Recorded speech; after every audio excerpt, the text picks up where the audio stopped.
What's good, folks? Family, friends, loved ones, enemies, frenemies, wizards, witches, muggles, mudbloods, people of Middle Earth to another episode of Disguise Coverage, the only podcast in existence that gives you an equal amount of blueberries in each muffin and presented by the best pizza in Buffalo, New York, and that is One Pie Pizza. You can find the online menu in the episode show notes, whether here on YouTube or any one of the podcasting apps or platforms. I'm your host, Anthony Prohaska. Find me on Twitter at pro__ant. That's pro, two underscores, ANT. In tonight's episode, we are continuing our offensive theme in tying in with last week's episode here on the show. Last week, we dove into what to expect from the Buffalo Bills offense in 2023.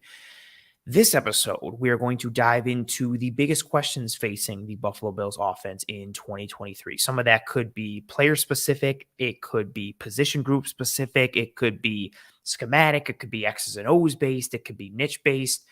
I think these episodes are fun to do, especially now when we're in the dead times here of the off season, the doldrums a bit, where things are just slow and kind of waiting for OTAs to start and mini camps to start and things to really start to get revving up towards the season for training camp or preseason and all that kind of stuff. So once we start to get into those episodes, you're diving into the specifics of those moments and all those pieces. So again, this episode, like we've talked about these past several weeks, continuing to set the table and set the foundation for what we're going to be talking about going forward. And as we analyze things fully and in depth as practices and training camp rolls around and then preseason and the season rolls around, it's good to have these episodes again that set the foundation and set the tone to kind of bring things back together and tie it all together. So that's the focus on tonight's episode. Presenting these questions for the Buffalo Bills offense in 2023 that could change potentially as we go forward, but right now look to be pretty set from a standard amount. And again, could be player specific, position group specific. I had several that I've had in my head. And as I started to dive into the metrics and the tape, some more came to mind. I tweeted about some of them today. And we're going to dive full speed ahead into them. Dive full speed ahead. That's not the proper usage of that phrase, but who cares, I guess. Let's bring up some comments.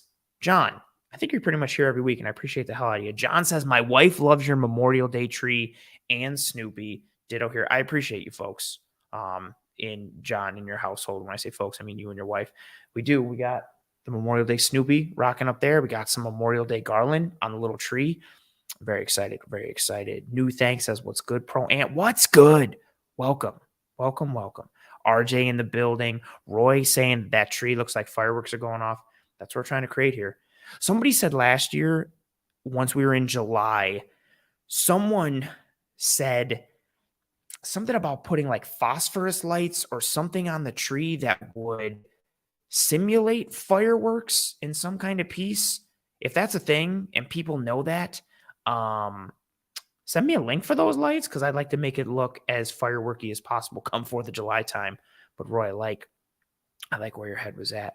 Oh, this is an awesome question if I'm reading this fast. I'm guessing no thanks or new thanks. No thanks. Says, if your life was on the line and you had to take 4 players to put on the Bills to win the Super Bowl, what 4 are you taking? Is this 4 players in the NFL right now or 4 players all time?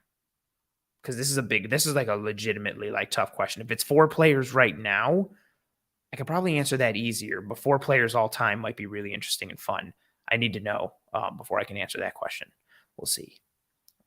Oh, right now, 4 players in the NFL right now to put on the Bills to win the Super Bowl. What 4 are you taking?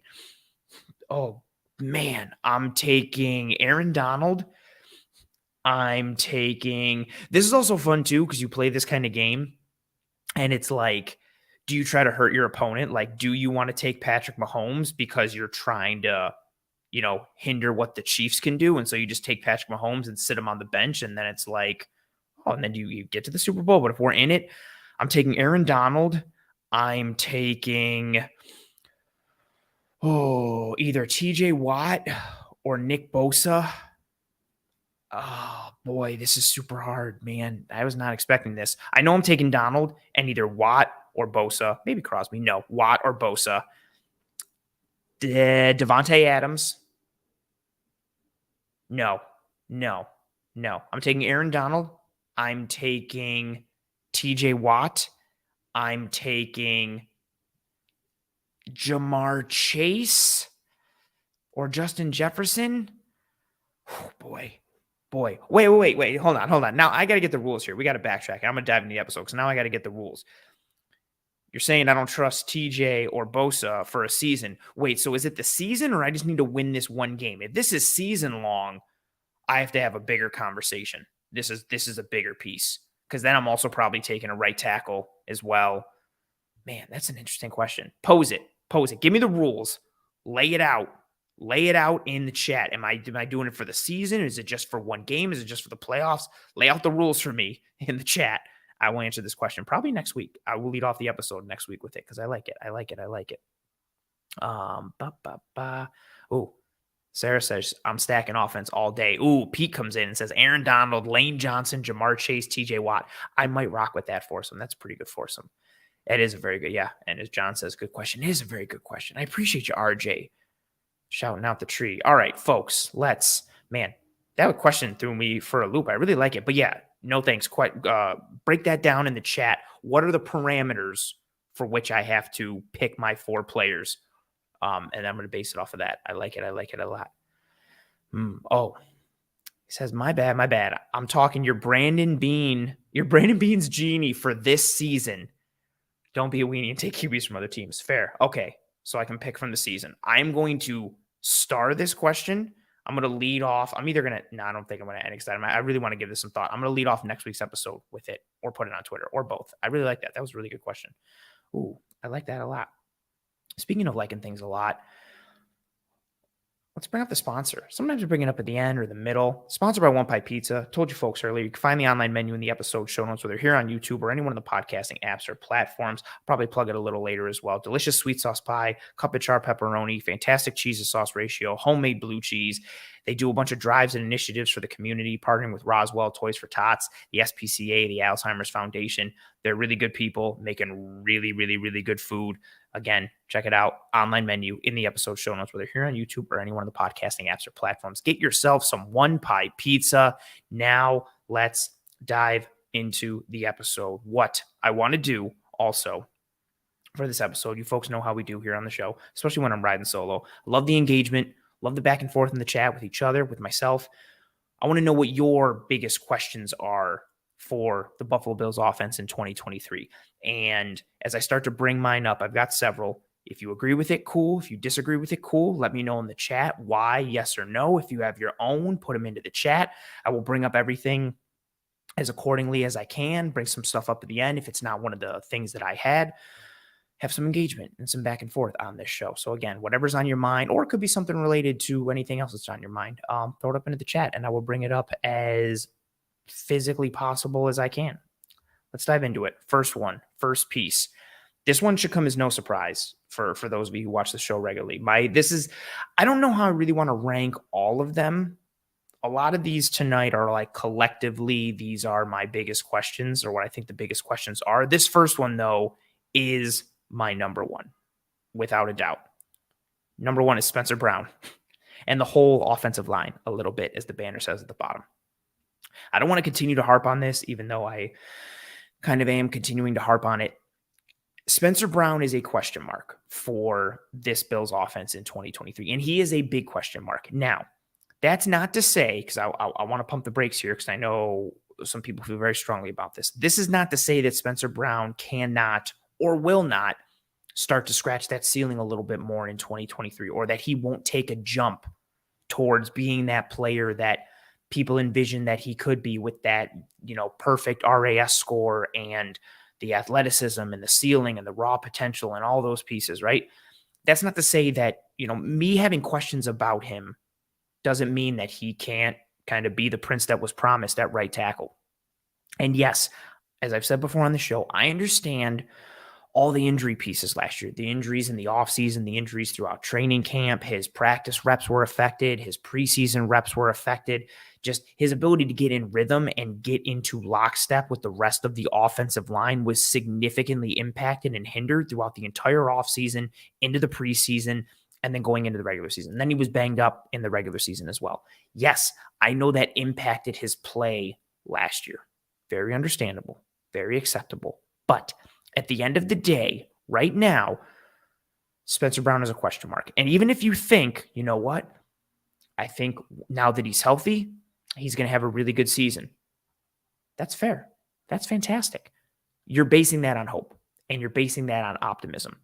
Because there's the other side of the coin that I feel like isn't getting talked about, where the thought is, yeah, if he hadn't have been hurt, we have no idea what he would have looked like last year had he not been hurt. Because even if you say, oh, if he had been healthy, okay, if he had been healthy, what would he have been? Because in his rookie year, he was a roller coaster as well. So it's not like you can say, yeah, but if he had been healthy, he would have been back to that great rookie year performance, because his rookie year was a roller coaster. Last year was a roller coaster, in part, again, because of those injuries. And I've continued to say it. Him being a roller coaster is acceptable given where he's come from.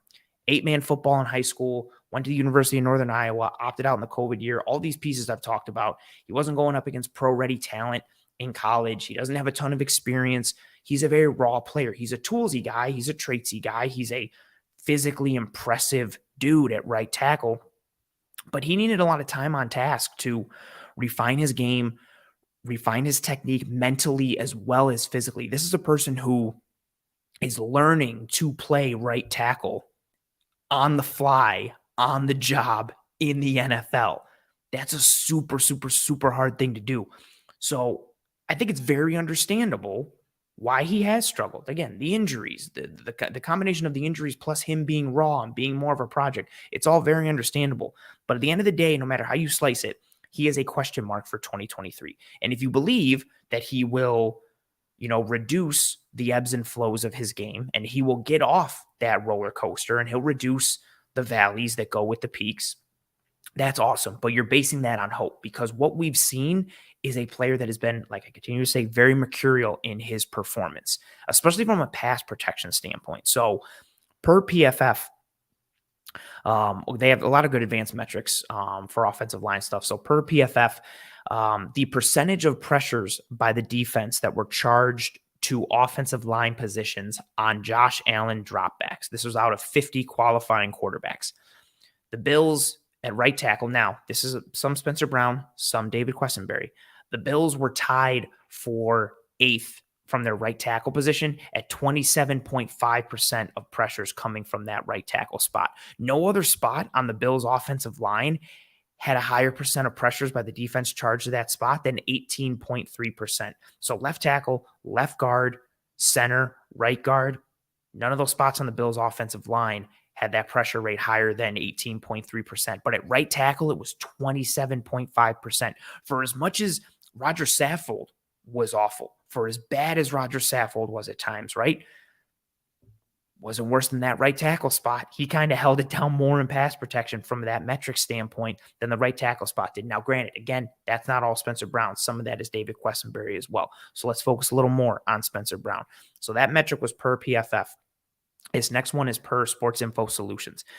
There were 159 players with at least 500 blocking snaps in 2022. 159. Spencer Brown had the 11th highest blown block percentage in pass protection at 5.1%. So out of 159 players with at least 500 blocking snaps, he had the 11th highest blown block percentage in pass protection. But on the flip side, he was tied for the 24th lowest blown block percentage on run blocks at 1.1%. That also tracks with the tape a lot. You look at a guy in pass protection who his feet and his hands aren't necessarily working in sync. His punch timing, his punch placement, the mental side in terms of him reading stunts and reading games and reading blitzes, all the technical side of things, mentally and physically, weren't always connecting for him in pass protection. And you would see those struggles. But in the run game, I don't know if it's because he's thinking less or because the assignments are simpler or maybe potentially easier for him. But in the run game, you see the strength, you see the athleticism, you see the speed, you see the quickness, you see the physicality. He's I don't know if I want to say a strong run blocker. And I don't mean that physically. I just mean like overall in his game, but he's a good run blocker on that right side. You get him out in space, you pull him on those tackle wrap and those dart plays. You want to use him to get some double teams and create some displacement and go upfield. You want him to climb to the second level. He's really impressive. You really see that athleticism show up with what the Bills have asked him to do in the run game. And he's a solid run blocker. That's fine. But when it comes to pass protection, like I showed in those first two metrics there, very shaky. Now, let's go back to PFF. Let's use another metric. Out of 86 qualifying offensive tackles in 2022, so 86 offensive tackles, Spencer Brown was 69th in pass blocking efficiency at a score of 92.5. Tristan Wirfs was first in that category. He had a fantastic year last year. For reference, Deion Dawkins was 31st in pass blocking efficiency with a score of 97. So Spencer Brown was 69th at a score of 92.5. Deion Dawkins was 31st at 97.0. Wirfs was first at 97 or 99.1. So Deion Dawkins, who had somewhat of a down year last year and a bit of an inconsistent year, was 31st out of 86 qualifying tackles. So down year, kind of middle of the pack, maybe even a little higher than middle of the pack, above average. Cool. So his down year was above average. Spencer Brown's year, 69th out of those 86 qualifying offensive tackles. Not great. If you take that further and you look at true pass sets, something I've talked about on the show before. So true pass sets are plays that exclude plays with less than 4 rushers, exclude play action, they exclude screens, they exclude short dropbacks, and time to throw under 2 seconds. So you're kind of eliminating those plays or those reps where, not to use the verbiage, but like you're not getting a true pass set. You're not getting a true opportunity for the rusher to beat you, or whether it's the design of the play or the timing isn't right, or there's something that's kind of muddying the waters for the defensive player. A true pass set is more of a measure of you're in a real rush situation with plenty of time. It's a true drop back. You're on this guy. Let's see what happens. So in true pass sets, again, out of those 86 qualifying offensive tackles, Spencer Brown was once again 69th in his pass blocking efficiency. Tristan Wirfs was first again. Deion Dawkins was 24th. So in a down year for Deion Dawkins, overall in pass blocking efficiency, he was 31st out of 86 qualifying tackles. And then in true pass sets, he was 24th out of those 86 qualifying tackles. Spencer Brown was 69th in both. And then again, if you look from a volume standpoint, I've said it on the show before, Spencer Brown was tied for the 5th most pressures given up last year for all offensive tackles. So if you're looking at it from a percentage standpoint, from an advanced metric standpoint, from a tape standpoint, from a volume standpoint, not great. Oh, let me go here. Question here from Jessica. Jessica, thank you very much thank you very much for being here, and thank you for the super chat. Jessica says, "Ant, how long was the O-line asked to hold their blocks?"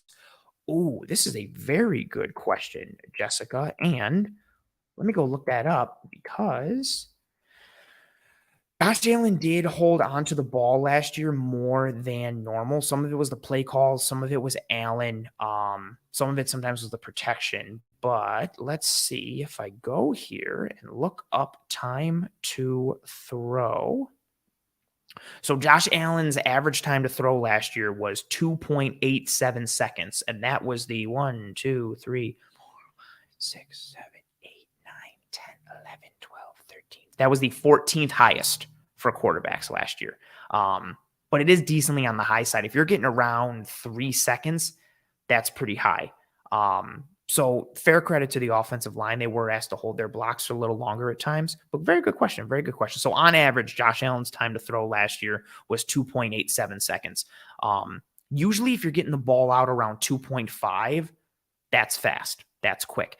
If you're getting the ball out around 3 or longer, that's a long time. That's a lot to ask sometimes of offensive linemen.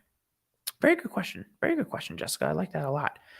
Oh, I like this comment here from John saying Brown demolishes folks in space. It's actually hilarious. He actually does. Like, he really, really mauls dudes in the run game, especially in space. And again, it's not just like guys that are smaller than him, like nickel corners or safeties or outside corners. Like, it can be linebackers, it can be edges, it can be interior defensive linemen. Like, when he gets on the move, he gets that speed generated, and you have that, again, you have the speed plus the size plus the frame plus the strength. It's impressive. No Thanks says, was Saffold really that bad, or is he just our scapegoat? He was like 35 in a last-minute signing. Bean has just been ignoring the O-line, and it finally caught up. He was bad last year. He was bad from a metric standpoint and from a film standpoint. To your point, though, I do think it was I just think he had a lot of miles on the tires. Like, this was a dude you put there, like, yeah, he was 35. Like, he's into his early to mid 30s there. He's been playing in the NFL a long time. He just didn't have the foot speed and the lateral agility to hold up in the pass game with regularity. You saw some good reps from him in the run. You saw him kind of road grade some dudes when he would pull or get to the second level. He even had a couple nice reps in space against the Chicago Bears later in the year. But you saw teams, I mean, Cincinnati did it in the playoffs. You saw teams start to game him up and use front alignments that would put speed rushers or quick guys lined up over him, and then use that to take advantage of what he had going on from, or what he didn't have going on from a quickness standpoint, from an agility standpoint. Like, you'd watch him, he'd be able to pick up a game or a stunt, but he just physically didn't have the ability to get there. And that was one of my biggest concerns last year. When we signed him, I was excited for a more physical presence in the run game. My biggest question when he signed was, how would he hold up in pass protection from an athleticism and quickness standpoint? And we saw that kind of rear its ugly head a bit at times. So I don't think he was a scapegoat. He did have a bad year, despite the fact that he made the Pro Bowl. I will say the bad reps that he had, because he had some really, really, really bad reps, I think those overshadow everything and make it seem like he was worse than he was, because he wasn't just completely atrocious, but he wasn't great. I would put him at probably, like, at best, like a C plus or a C last year overall. But he had some moments where he was a B minus and you were like, oh, okay. But then he had a bunch and more on the negative end where it was like a D or an F, and just, he was a vulnerability. Good question. Oh, this is a good one here. From John says, Ryan Bates allowed only 1 sack in 2022. Aaron Donald in his first game, if I recall. Don't go by sacks if you are using that as like a metric to judge how good an offensive lineman is doing. So, for example, that right there, right? And I love this comment from you, John, because I think it puts some things into perspective. That game against the Rams, Ryan Bates got beat a bunch by Aaron Donald, but the Bills did a great job that game from Ken Dorsey, having a lot of quick passes and a lot of quick game schemed up and gamed up, because they knew the Rams were going to be playing off and they wanted to neutralize Aaron Donald. So Donald would beat Bates, but Allen would get the ball out and it wouldn't matter. Or Allen would maneuver and move around and nullify that rush from Donald. So don't use sacks given up as a way to judge how good of a season an offensive lineman had. I say the same thing for Osiris Torrance coming out of Florida, who I like, but I saw on draft night, everybody's throwing up that stat of, no sacks allowed in 2022. He's going to be a stud. What an amazing pass protector. And I'm not saying he can't be that or he won't be that, but he had reps where he got beat. And there's reps where, speed rushers give him problems. But if you're just looking at the stats, you're like, well, he didn't give up a sack. That's amazing. Don't go by sacks in terms of judging someone completely. Yes, it's nice that he didn't give up one, but there's a multitude of pieces that go into not giving up a sack, especially for the Buffalo Bills. Having Josh Allen, who is the equalizer and eraser for a lot of the protection problems up front for their offensive line. But good comment there, John. Oh, I see another super chat. I got to stop. 78 Maximilian. I appreciate you being here, and thank you very much for the super chat. Oh, I like this. Tree shout out time, and my eyes keep getting drawn to it. I like it. And then the question on the back end, how long do you think Brown's leash is this year if play doesn't improve? That's a really good question, and I think it's decently long, because who's going to replace him? That was part of the reason why I wanted an offensive tackle drafted preferably early in this past NFL draft, because even if Spencer Brown works out, like say it's Brown and Dawkins, after Brown and Dawkins, it's David Quessenberry and I guess Tommy Doyle. There were some rumblings that Tommy Doyle was going to kick into guard, but once they got David Edwards and then they drafted Osiris Torrance and then they drafted Nick Broker, are you really going to kick Doyle into guard? So is he's the tackle there? What do you have at tackle? So if Spencer Brown doesn't work out, no disrespect for David Quessenberry, or to David Quessenberry, but I don't think he has the juice in the tank to be at right tackle. And I just think about him. I say it all the time. I picture him getting burned around the arc by Bryce Huff in New York against the Jets, and then Huff hitting Allen's elbow, and that's how we got that Allen elbow injury. I think if they had again, no disrespect to David Questenberry, I think if they had a more competent or qualified backup, Brown's leash would be a bit shorter. Shorter. That being said, I do think McDermott and Bean like him. I do think Cromer believes in him. So I think he's going to get some burn just off of that. And then because there's really no one like sitting behind him. Like there's not somebody who, if you're like, you know what, this guy's not cutting it, let's put in this good swing tackle we have. Let's bring in this person off the bench who we have. There's no like what the Cowboys had, where it was like, oh, you know, cool, like let's bring in Jason Peters. Like the Bills don't have that guy at tackle on the roster right now. So I've been between the Bills staff believing in him and there being really nobody on the bench to replace him. I think he's got a pretty long leash. I think them also not drafting anybody or making a move for that spot in free agency. Again, they addressed the offensive line on the interior in free agency. They didn't really do anything for the tackles except bring David Questenberry back. So that to me indicates that they are locked and loaded in terms of fully believing in Spencer Brown and they're going to ride or die with him. And that's actually a really good question and what ties into my point here of why Spencer Brown is my biggest question in the offensive line a little bit, which I'm going to get into in a minute here. But why Spencer Brown is the biggest question for me, because it ties into that question of how long his leash is. I think he's their ride or die at right tackle. Like if he swims, cool. If he sinks, cool. Like he's going to be at right tackle. And if he sinks or that mercurial play continues and we're still on that roller coaster, that's a big vulnerability, especially for a team that wants to be a pass-first offense that is led by a very good quarterback and a good passing game. If you can't protect up front, your offense is kind of stuck in neutral. If you are that much of a vulnerability or deficiency, teams can pinpoint it, especially in today's NFL where teams have usually 1.5 or 2 good edge rushers. And even if they only have 1.5 or they just have one, that one guy is able to move around on both sides, like what Von Miller can do or what Watt can do or Garrett can do or Bosa can do. Like all of these guys who they can just be like, oh, who's your weakest tackle? It's your left tackle? Cool. That's where you're lining up this game. Oh, your weakest tackle is your right tackle? Cool. That's where you're lining up this game. And they can game you up and attack you and scheme you up. We saw the Bengals do it in the playoffs with what Lou Anarumo was doing with his simulated pressures and creeper pressures and blitz game, like to confuse Brown mentally and attack him. So I do think because he has a long leash and because this coaching staff believes in him, if that faith goes unrewarded, it's a problem because then what are you doing at right tackle? That's another reason why it's a big question for me. If Spencer Brown is not the answer at right tackle for you in 2023, then who is the answer? Is it David Questenberry? Is it Tommy Doyle? Is it, if Osiris Torrance beats out Ryan Bates at right tackle, is it Ryan Bates who's played some tackle at Penn State? I don't think that's ideal given his body composition and frame and skill set, but is that the lesser of all the other evils if Spencer Brown doesn't work out? If Spencer Brown isn't the answer at right tackle, like the Bills believe he can be, which I think that's where we are right now, it opens up Pandora's box in terms of questions, and it's all questions that you don't want to answer. That's part of the reason why I think Brown is so important, because you need him to be good because he's going to be the starter, and you can't have that vulnerability and deficiency in pass protection on the offensive line like he has been in previous years, but also because if he doesn't work out, I don't know who's answering that bell from the bench. Like they don't necessarily have a better option where it's like, all right, cool. This other guy isn't sexy, but he gives you a high floor.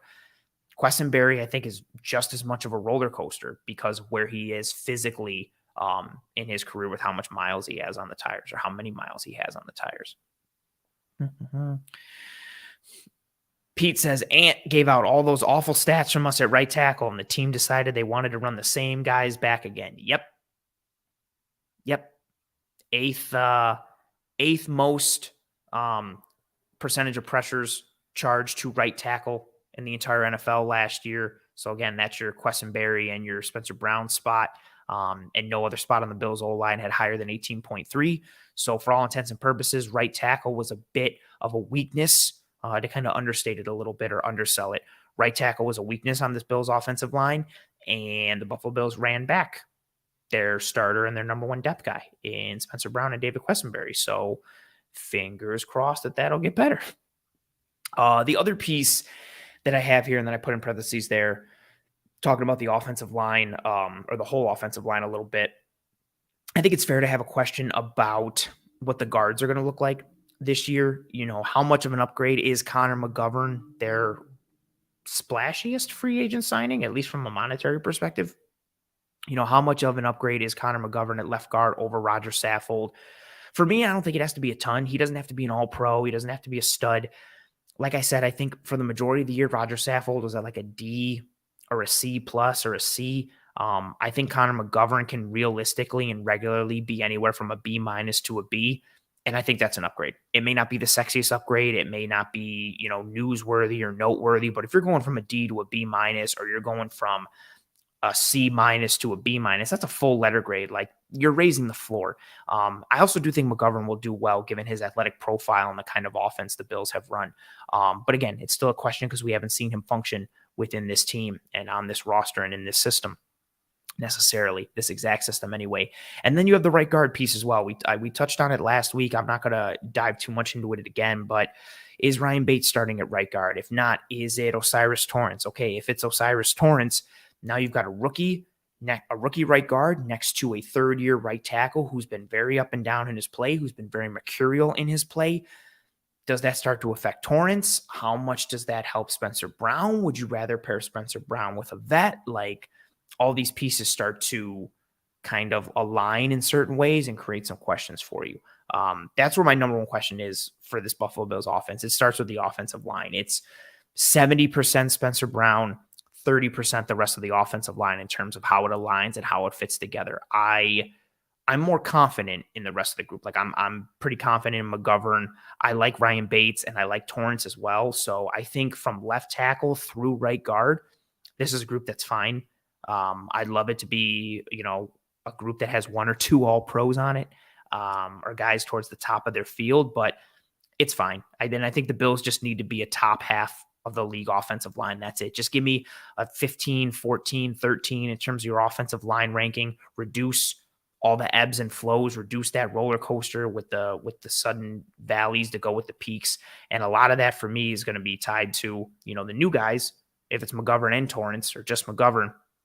But I think that'll be okay. But Spencer Brown is that question mark on that right tackle spot. And, being vulnerable at one offensive line spot is better than being vulnerable at two, like the Bills were last year at right tackle and left guard. But if being vulnerable at one to that level is a bad thing, and it's my number one question and will continue to be until I see a significant sample size showing that he can kind of make that happen, which is nervous, which makes me nervous, I should say. As Sarah says, yeah, our offensive tackle depth concerns me. I think Brown will bounce back, but he does have availability issues. That's also a piece too, right? He's had injuries in back-to-back years. Is he an injury concern guy? Can he stay healthy? If he stays healthy, what does he look like at this point? But then just getting there, can he stay healthy? So that's a fair point as well. I do like some of the comments seeing. I see folks talking about we have lots of guards and draft capital. I do think maybe one of those guys get flipped if somebody works out. So we'll see what happens at that spot. I do think the interior offensive line is better from a pass protection standpoint. The interior of the pocket, the depth of the pocket will hold a little bit better. You got guys who can anchor. You have athleticism. You've got some functional strength, not necessarily people movers, unless you're talking about Osiris Torrance. We'll see if he wins the job. But I think if the interior of the offensive line can be solid, that helps cover up a bit for the deficiencies with Spencer Brown at right tackle. But again, that's still a question because we don't necessarily know. We'll see. Fingers crossed. Fingers crossed. I'm a little nervous about it, as I've talked about. Next piece here. I put out some tweets today about this. So the next question I have for the Buffalo Bills offense is Josh Allen, Ken Dorsey, and the red zone offense. So both of those pieces, the Ken Dorsey piece, the Josh Allen piece, tied into the red zone offense. Bills had some struggles in the red zone in 2022. And there's a multitude of reasons for it. I don't want to necessarily boil it down to only two or three and make it seem like these are the only ones, but I'm gonna hone in or focus in on a couple here. But again, like I said, there's a multitude of reasons for the red zone struggles in 2022 for the Bills, especially compared to 2021. Some of it is Josh Allen's decision-making. Some of it is play design and play calls from Ken Dorsey, especially early on in the season where he had like Dawson Knox staying in the block Some of it is a lack of separation from the pass catchers. Some of it is inconsistent blocking. Some of it is drops. The Bills were 6th in red zone drops last year with 5. But again, I wanted to focus on a specific piece that I found interesting. Also, in going down the rabbit hole a little bit in preparation for this episode and going into this red zone piece, I might end up doing a full episode on the red zone struggles, maybe with some film as well to really dive into it fully, because I think there's a lot to unpack. But to kind of hit it off with a high level piece here for you folks in this episode, I want to compare the 2021 numbers to the 2022 numbers. So in 2021, Bills red zone DVOA. So DVOA again is an efficiency metric. It corrects for quality of opponent you play and basically balances everything out and puts out where you are from an efficiency standpoint in a multitude of areas on par with your peers. It removes variables or tries to reduce them or mitigate them as much as possible. So it's more of a well-rounded metric in terms of stacking you up against your other peers in the league. So in 2021, the Bills were 4th in red zone DVOA, 12th in the pass, 4th in the run. In 2022, they dropped from 4th overall to 25th overall. The pass went from 12th in 2021 to 18th in 2022. And the run game was the biggest drop. The red zone DVOA in 2021 was 4th. Again, like I mentioned, the red zone rush DVOA in 2022 was 27th. So a 23 spot drop. And if you look at the quarterback and running back runs, so again, runs and rushes by quarterbacks and running backs, in 2021, the Bills were 8th in EPA per attempt on those runs. But if you focus just on the running backs, they were 20th in EPA in 2021. If you go in 2022, running backs and quarterbacks combined, they were 21st in EPA, so a 13 spot drop versus 2021, but just for running backs, they were 22nd in EPA. So a 2 spot drop from the running back stats in 2021 in the red zone from an advanced metric standpoint.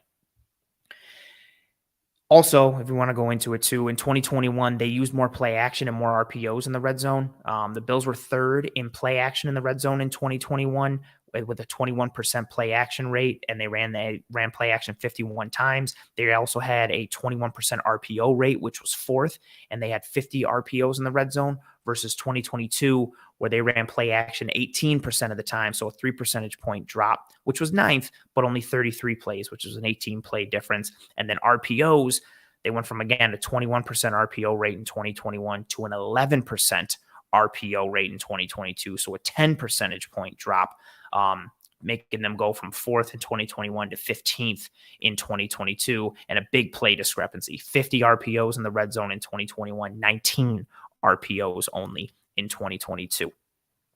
So putting all these numbers together, like I talked about, we got the QB runs, EPA per attempt, QB plus running back runs, EPA per attempt in 2021, in 2022, 13 spot difference, but a big change in number. Whereas the running back numbers, just running backs alone, not including quarterback runs, the drop wasn't too much. So if you notice, again, it's tough to notice as I'm reading it. I should have made a graphic for it. I just thought of that now. That was stupid.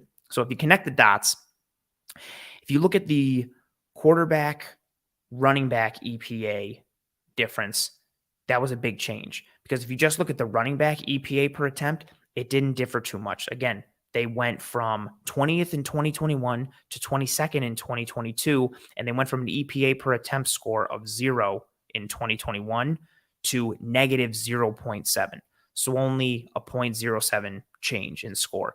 Where the difference was in the quarterback run department and how that factored in. And what we really saw was the intentional runs from the quarterback spot. So your design runs, your sneaks, your draws, your QB powers, the pin and pull with Josh Allen, all those pieces, right? Again, like I mentioned, just tying in with that red zone piece on QB and running back runs combined, the Bills were 8th in EPA per attempt in 2021 when they were 4th in rushing DVOA in the red zone. Versus 2022, they were 21st in EPA per attempt, where they were 27th in rushing DVOA in the red zone. And their score in 2022, when it dropped, was negative 0.05 versus 2021, when it was a positive score of 0.13. So you had a 0.18 drop which is a big drop, and you went into the negative. And then you take that further. Oh, I got to stop. Got a question for Dom. What up, Dom? Dom's a good follow on Twitter, even though he's a Jets person. He's a good dude, and he knows ball. I appreciate you, Dom, and I appreciate you being here. Dom says, also thank you for the super chat. Dom says, Ant, can the deviation from 2021 to 2022 in the red zone be attributed to switching from Dable to Dorsey? Partially, especially early on. I didn't like, and myself and Eric Turner did an episode for our Cover One premium subscribers midway through the year, I believe. Taking a look at the red zone pieces, the design from a red zone standpoint early on was not great. Even just take something as basic as, Dawson Knox, who has some red zone threat to him because of his size, his athleticism, his speed, and his frame. He was kept in more as a blocker early on in the season last year. Or you had a significant amount of plays, granted the sample size is smaller, but a significant amount of plays where you'd only have like 3 players going out into the route distribution. And then the defense is sitting there only rushing 4. So now they're dropping 7 into coverage and you're only rushing 3 and there's nowhere for Josh Allen to go. So I think early on, Dorsey's youth or inexperience was showing up there a little bit in terms of what he was designing, but they got better as the year went along from a design standpoint and from a play calling standpoint. I think a big piece that factored into it, honestly, was Josh Allen's decision-making. Now, it's a bit of and I said this on Twitter earlier today, it's a bit of a chicken and egg scenario because you can say that, well, maybe Josh Allen's decision-making wasn't great because of the play call and the play design. And maybe he was pressing a little too much because he didn't have any easy buttons or any answers given to him from Ken Dorsey. So it's a bit of a chicken and egg piece, but I do think it started with Dorsey, and he's involved in it throughout the whole piece. But I do think there is a decent chunk that is due to Josh Allen's decision-making, throwing balls that he shouldn't, that lead to interceptions, making poor decisions, whether it's him just not seeing guys or him trying to throw that he doesn't need to be trying to throw, and it leads to a turnover. I also think he missed Cole Beasley down there in the red zone, a true separator other than Stephon Diggs. Teams would double Stephon Diggs, and then it's like, okay, who else can I find? Who else will get open? Who's a guy who can go out there and win and get a bucket? And if you don't have somebody who's scheming those guys open, it's tough. And so I think all of those things coalesced into one. So I do think some of it is the Dorsey piece, but I do think Dorsey's being used as a scapegoat a bit too much for anything that was involving any struggles with the Buffalo Bills offense last year. So some of it rests with Dorsey, but some of it rests with Josh Allen's decision-making, and then some of it is on the weapons.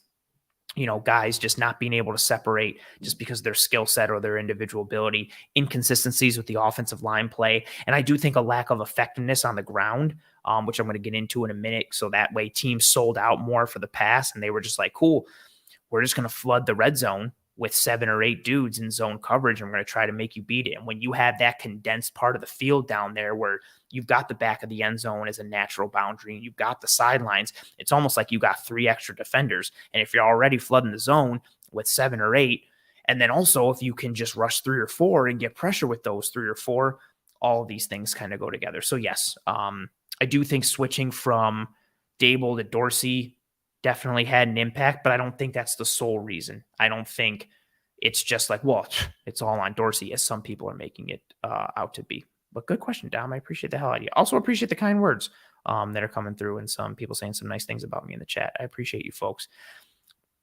78 Maximilian says it. He nails it. He says, don't forget to smash that like button to help out Ant, folks. I appreciate you for that. And yes, likes are the lifeblood of these streams. They go a long way towards helping myself and the entire team to track and trend in front of more eyes and ears. So please, please, please, and thank you. If you are enjoying this content, please, please, please, and thank you. Drop a like on this video, whether you're watching live now or post live later. Please, please, please.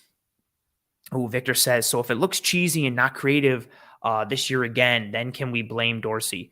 Sure, if it's bland and awful. I don't think it's necessarily going to be, though, because, again, he showed progression last year. Maybe it wasn't up to snuff of what we wanted it to be, but he got better in that red zone area as the season went on. So we'll see what he has cooking up for this year. I also think the addition of Dalton Kincaid and some other pieces will help as well, which I'm going to talk about in a minute. And appreciate the kind words, again, from everybody coming into the chat. So, like I talked about, the big difference was in the Josh Allen intentional run department. So Josh Allen's rushing EPA in the red zone from 2020 through 2022, again, on intentional QB runs. These are designed QB runs, QB sneaks, QB draws, QB power, pin and pull, all that kind of stuff.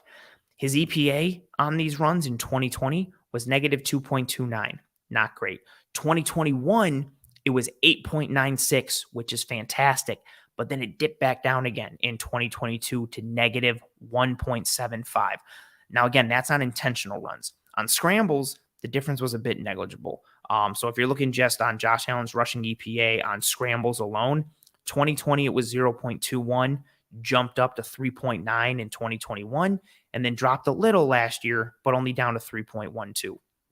But the positive on him scrambling last year was out of those 3 seasons, last year he had the highest positive play percentage in 2022 on his scrambles in the red zone at 77.8% versus a 66.7% positive play rate on scrambles in 2021 and 50% in 2020.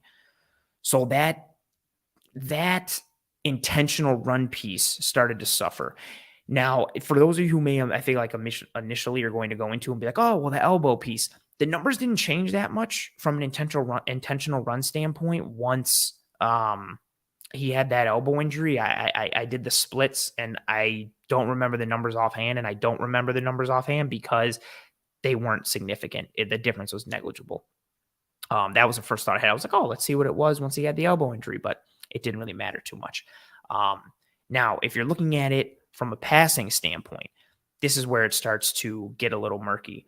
So if we're going from an EPA standpoint, Josh Allen's actually been on a bit of a decline in his red zone EPA going back from the last several years. So just from a passing standpoint, Josh Allen's red zone EPA in 2020, he was 8th amongst 37 qualifying quarterbacks. This is so for all these numbers I'm giving now from a passing standpoint in the red zone, it's out of 37. In 2020, he was 8th in EPA in the red zone. In 2021, he was 13th in EPA in the red zone. So still in the upper half, still good.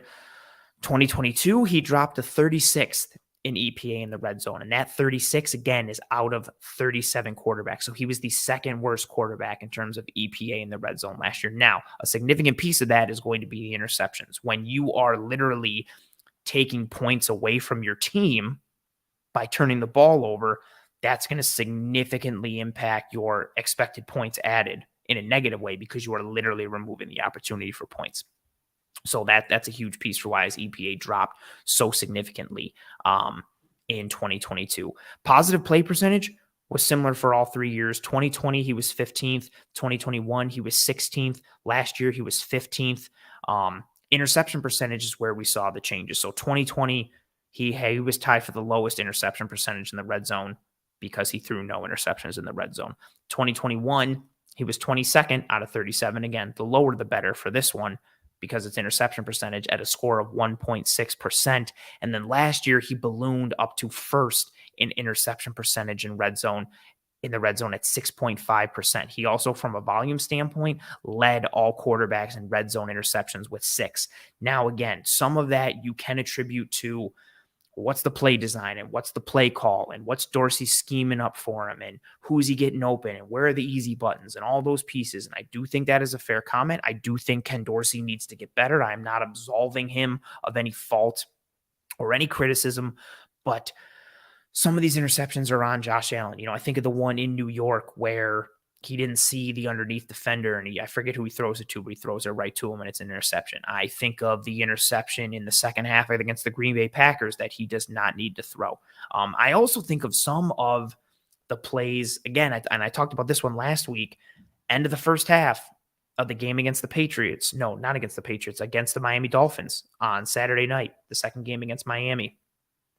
End of the first half, 4 seconds left on the clock? They snap the ball. He scrambles to his right, and he keeps scrambling to the point that he bleeds all the time off the clock, but then he finds James Cook, and it's a touchdown, and it's amazing play, and that helps his EPA score, and that helps the red zone numbers, and you're like, oh my God, what an amazing play. That was a stupid play.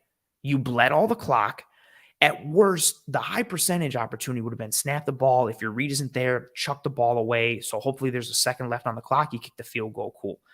Josh Allen went for a high risk, high reward play. He got the reward. He got a touchdown. Bills went into the half up 21-13 instead of only being up 17-13. But they had pretty much an equal shot of getting nothing on that play and going in up 14-13 instead of getting any points on the board at that time, which potentially swings some momentum for Miami. Josh Allen last year, he pressed a lot. He played a lot more to that yin and that yang. I don't want to say sugar high Josh Allen because I don't think it was the sugar high piece. I think it was more just him trying to do too much. Now, again, you can connect it to Ken Dorsey. And if you want to say, well, he was trying to do too much because Ken Dorsey was asking too much of him. Ken Dorsey was putting too much on Josh Allen's plate. And I do agree with that to a degree. I think I tweeted it back out in October that it seemed like a lot of the offense was just, we have this unicorn in Josh Allen, so the offense is cool. Let's just have him be a unicorn all the time. And that's just too hard to do. Now, I also said some pieces in regards to that about Brian Daboll as well. So that's a fair connection that we've seen the last couple of years. I do think Dorsey needs to give him some more easy buttons, but we saw significant drops in Josh Allen's EPA in the red zone over the last several years, but especially from 2021 to 2022. Completion percentage got worse each year these last 3 years as well. In 2020, he was 11th in completion percentage at 62.5. 2021, he was 24th in completion percentage in the red zone at 56.3. And then last year, he was 29th in completion percentage. Again, all of these are out of 37 QBs. He was 29th in completion percentage in 2022 at 49.5%. And then if you look at passer rating, again, this one was almost like a continuous drop. He was 6th in red zone passer rating in 2022, 19th in red zone passer rating in 2021, and then 35th in red zone passer rating in 2022. Again, that one's going to be heavily impacted by the interceptions. So again, this isn't to absolve anyone or put blame solely on anyone. But I had a lot of the tweets today that, as I put these out, and it was like, oh, well, this is Ken Dorsey's fault. Like, this is a Ken Dorsey versus Brian Daboll stat.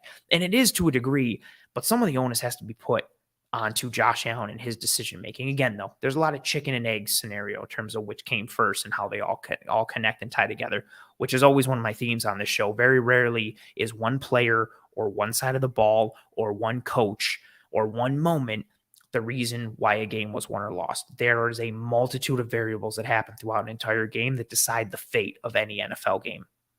So always to keep that in mind. Like I mentioned earlier, though, I forget when, but I do think Dalton Kincaid will help in this regard. You have somebody who has the size and the frame to be a ball winner and go up and take the ball away. You have his skill set of him literally going up and snatching the ball out of the air. Again, like we've talked about, he's talked about his basketball background and how it taught him to go up and grab rebounds and take it and snatch it and tuck it away. Like, he's really good at going up, getting the ball, bringing it down, protecting it, shielding his body from defenders. He learned that in basketball. I think his size and his frame as a ball winner and his hands and his large catch radius is a potential easy button in the red zone. Add in his ability to separate, his ability to win technically, his ability to leverage space, his ability to read coverage, his ability to process pre to post snap changes. I think Dalton Kincaid will help. I do think Ken Dorsey, again, though, like I mentioned, does need to give Josh Allen some more easy buttons, whether it's, especially if the offensive line can hold up, whether it's leaning into some more RPOs or leaning into more of the run game and creating more of a threat in that regard. So all of a sudden, the play action game is more viable down there. All of a sudden, the bootleg game or the sprint out game is more viable down there. Now you get to work or incorporate Josh Allen's legs and mobility into some pieces, in addition to potentially faking out defenses and making them have to play the run because it's a threat. I also think the Bills have an opportunity to be a better run team this year. And if you can run the ball in the red zone, that's the best easy button. Forget about scheming guys open and pass protection and route concepts and reading coverage and beating this guy. Run the ball right at a defense. Run it right down their friggin' throat. That's the best friend for a quarterback in the red zone. I do think the Bills have the opportunity to be a better run team in the red zone there. And I do think The new running back additions will potentially help that. We'll see what we get from Damian Harris and or Latavius Murray. But either way, one of those guys I think is going to be dressing regularly. And both are guys who run downhill and run behind their pads. The Bills running backs in 2022 were 30th in yards after contact per attempt in the red zone at 1.3. That's really minuscule. 1.3 yards after contact per attempt in the red zone. Again, 30th out of 32 teams. I think the presence of Murray or Murray or Damian Harris, whoever is the number 2 or potentially 3, depending on what you get with Naheem Hines and Cook as well. I think having an actual hammer in that backfield, someone who gets north and south in a hurry, who knows how to run behind their pads, who knows how to find the goal line. Latavius Murray is a good goal line back and a good red zone dude, as is Damian Harris. I think that threat of the hammer in the backfield helps as well. Not knocking James Cook at all, but you've got 2 guys who can move the pile, who can get the tough yards, who can scrap and claw and be that physical yard eater in the low red zone or in the red zone in general. I think that's another potential easy button as well. And I think that's a very exciting piece, what they could potentially be. Again, I don't think they're going to be the starter, but we'll see. Oh, RJ, very harsh, man. RJ says if Ken Dorsey is the OC for a Super Bowl team, also pigs are flying. I just think it's impossible. He had 1 year, and his offense was second in DVOA in his first year as an OC. And even when it was bad, they dropped to like 7th in DVOA. That doesn't mean he can't get better. That doesn't mean he hasn't had, some struggles. But man, that is very, very, very, very, very harsh. Very harsh, but understandable. I do get it. Oh, as Roy says, there's plenty of blame to go around. Yeah, it's a tough piece in the red zone, especially, and again, the red zone just by its nature is a harder place to score. Like I mentioned, the field is condensed. Everything is smaller. You can't beat guys over the top necessarily because you have the back line there. You can't necessarily go east and west because you got the sideline there like you do in the rest of the field. Everything gets tighter. Everything gets more condensed. And then if teams are just playing zone coverage and they're just flooding that space with bodies, then it's like, okay, like how do you get there, right? What do you do? And I think having a run game piece will help a lot. So there's some things that they can do. Oh, and Walter said Allen's offense is second. Man, you guys are just ruthless on Ken Dorsey. And I think that's a piece for me as well, because I've been critical of Dorsey since, like, again, October. But I think we're at a point where if Josh Allen succeeds, it's Josh Allen succeeding. If Josh Allen fails, it's on Ken Dorsey and it's not on Josh Allen. And I think that's incorrect, especially with some of the things later in the year. I talked about it in last week's episode. You've got a thing like, the Bills are up 17-0 against Miami in the playoffs. They're at midfield. It's 1st and 10, and Allen takes a deep shot and throws an interception, and everybody's raking Dorsey over the coals going, what a horrible call. I can't believe Dorsey called a deep shot. He didn't call the deep shot. There was a deep option. Allen just didn't take the check down. That's his decision. Like, he chose to go and take that spot. Now, I'm not excusing Dorsey in other areas, but it just seems like everybody's just piling on for this one piece. And I don't necessarily think that is the case. Walter says we can't blame Allen for all the mistakes, then use his performance to mention we had the second offense, in my opinion. But I'm not blaming Allen for all the mistakes. I think everything works together. Like, there is no one single person. Even if you take the Chiefs for an example, right? Like, Andy Reid's a great offensive mind. Patrick Mahomes is an alien and the best quarterback in football. They both work together. Like, Andy Reid is very good at scheming things open, but he's able to do certain things because of how Patrick Mahomes is able to operate. And then in the same token, Patrick Mahomes is able to operate in different spells and pieces because he has Andy Reid. Like, who knows what Patrick Mahomes would be without Andy Reid? We know what Andy Reid is without Patrick Mahomes, and that's sometimes really good and also sometimes inefficient, not great. Like, we also forget that Andy Reid was run out of Philly because he couldn't get over the hump. And Andy Reid was, kind of getting raked over the coals a bit for the failures with Kansas City with Alex Smith. But you know, it's again, it just seems like we're at a point where when Allen succeeds, it's just because of Josh Allen. And when Allen fails, it's Ken Dorsey's fault. And I just think you can't, that doesn't exist. It's not that black and white. Like when the offense succeeds, it's due to a multitude of pieces. It's not just Ken Dorsey. It's not just Josh Allen. It's if a pass play works, it's not just Josh Allen. It's not just Ken Dorsey. It's the pass protection. It's the receiver getting open and seeing the right piece. Like it's all of those things again combining into one piece, into one gumbo that makes it work. Oh, this is a fade. RJ says Dable makes Allen take that check down. I do feel like the OC role is more than just play calling. Dorsey isn't a good fit for Allen because unlike Dable, he can't rein him in. But I also feel like we're forgetting about the parts when Brian Dable's offense only put up 6 points against a horrible Jacksonville Jaguars defense, and people wanted to run Brian Dable out of town. Or when the Bills lost to the Steelers because Brian Dable wouldn't adjust and run the football in the second half against the Pittsburgh Steelers, and the Bills just were stuck in the mud. Or even the kind of sluggishness the Bills had under Brian Dable. It seems like things aren't being treated equally. And there's a bit of revisionist history going on. Again, I do think Ken Dorsey needs to get better. I don't want to make it seem like I don't. I think he's all world. But I think we've gotten to the point where, again, the Miami one, that interception in the Miami game, the first one, I think it's the first one for Allen, really sums it up for me. Like Allen takes a deep shot when he has a check down underneath, and you're up 17-0. There's no reason to press the ball and push it downfield when you're at midfield and you're up 17-0. There's no reason to take that deep shot. All you have to do is see, nah, it's not there. Let me throw it away, or let me look to the check down. And everybody coming in, be look at these deep shots that Ken Dorsey's calling. That wasn't on Ken Dorsey. Allen chose that route in the play. And also, it's tough to tell a quarterback before the play, hey, this is exactly what's going to happen in the coverage. Take this check down. What if it doesn't happen like that and you've set him up for failure because the play doesn't develop that way? Or what happens if the deep shot is available and you want him to take that deep shot, but he doesn't because you told him to take the check down and you made him predetermine his decision before the play even happened?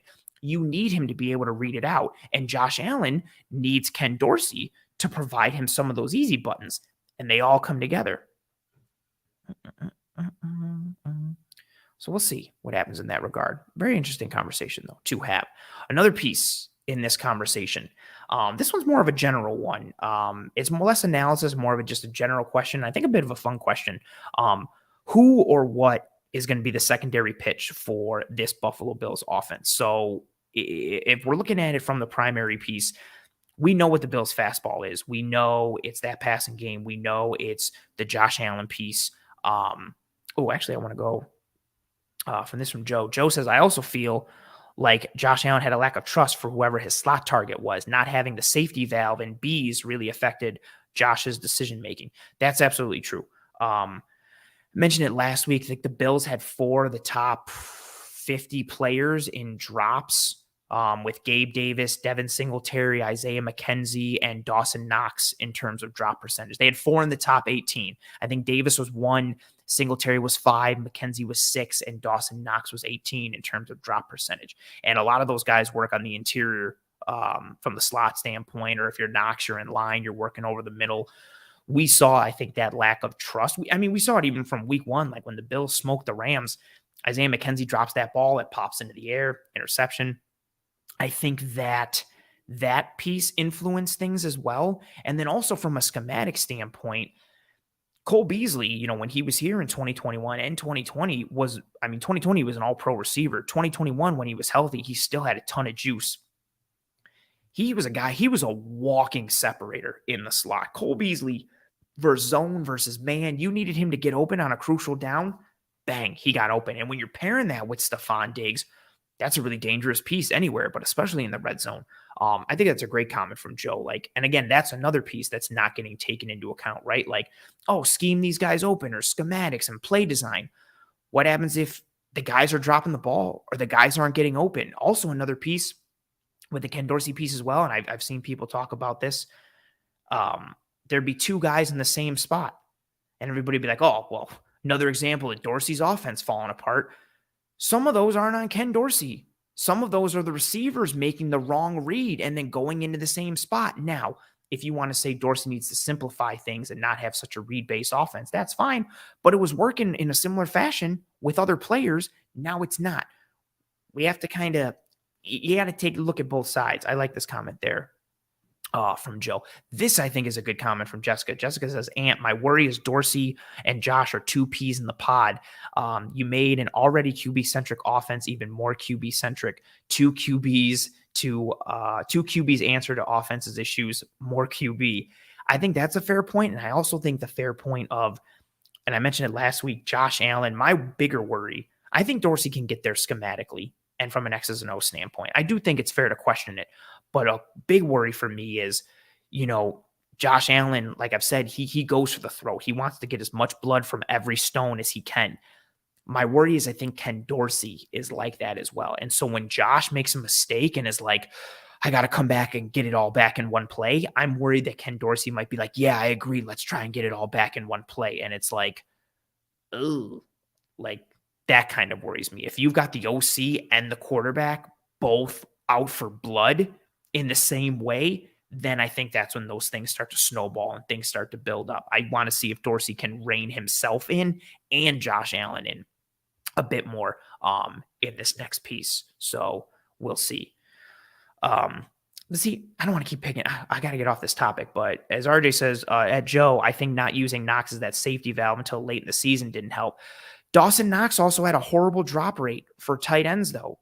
Also, there were times, again, to go to the Josh Allen piece, where Dawson Knox is open underneath or on drag routes, and Josh Allen's not going to him. He's going to other guys. Or Dawson Knox is open, but guess what? He's running a drag, and he's going from right to left, but guess what? Roger Saffold got beat on the left side, so Allen gets flushed and rushed to the right.